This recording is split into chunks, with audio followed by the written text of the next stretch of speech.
we gave these guys a mystery box each with identical ingredients. They're both allowed to use a small pantry of basics that are exactly the same. So like, oil, eggs, their spices, that kind of thing. They were allowed to pick 3 go-to ingredients that they think they could adapt into any recipe we could throw at them. Justin, you go first again. What are your 3 go-tos?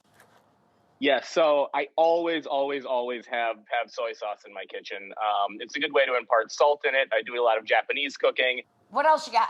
Also, I brought some chili oil. I'm a big fan of heat. And then I brought some chives because whether it's a great garnish or just adding a little sweet oniony flavor, chives are something I always have and I always cook with. So just a little green to the party. 3 smart choices, my friend. Jeremy, what are your go-tos? I think all food is better with lemon. So Yes. I use lemon in so many different ways. I love the zest, the aroma, the juice, obviously. The segments are also awesome. I don't ever cook anything without kombu. Like Justin, I love adding natural umami to dishes. And this is one of my favorite ways to add that. And then last but not least, one of my favorite herbs of all time, dill. I think it's just so yummy. So, do you have your mystery boxes? Absolutely. Let's bust into them. What do you guys have? Tortilla chips. We got What else? Napa cabbage. Chicken. Yeah.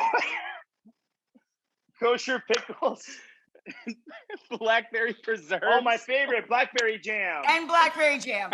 And you have to use all of that. We have our work cut out for us. It's time to reveal, and I need you to peel down all of the layers of flavor in each of your dishes. I did a pickle brined crispy chicken thigh.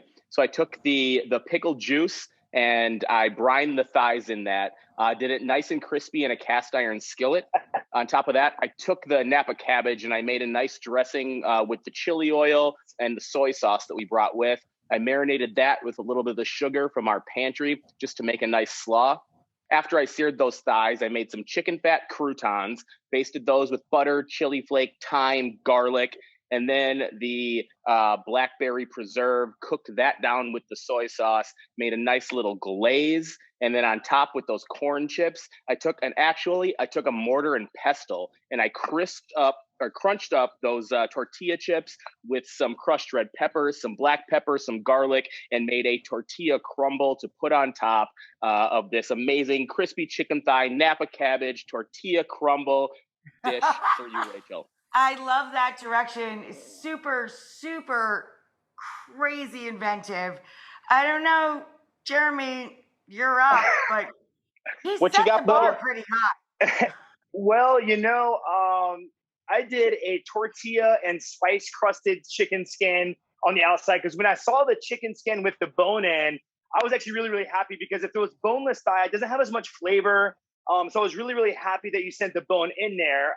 So I made a crust with a bunch of the spices, the cumin, salt, pepper, and I took the actual tortilla chips and blended them into a powder. I made this really, really crispy. Literally, if you could actually try this, Rachel, you would know that it's like literally eating a tortilla chip on top. So I was really happy with the crust. And then I took the chicken out of the pan and I made like a pan sauce, all that yummy chicken fat that's already in there from searing. So I put some onions, some garlic. I chopped up the dill pickles, and it really gave it a really fun acidic note to the sauce. And then Nice. I was really, really happy with it. And then I realized I couldn't use anything to like thicken or reduce the sauce fast enough. So I used an olive oil roux with your flour and your delicious olive oil and thickened my sauce. I think it came out really nice. And then I used the Napa cabbage and did like a nice caramelized chili flake Napa cabbage. And then I got the dill on top. There's lemon juice in there. The blackberry jam almost gives you that coca vin style chicken look if you see it there. It almost looks like coca vin, no? It's gorgeous. You guys took such different routes, and you both came to such a beautiful place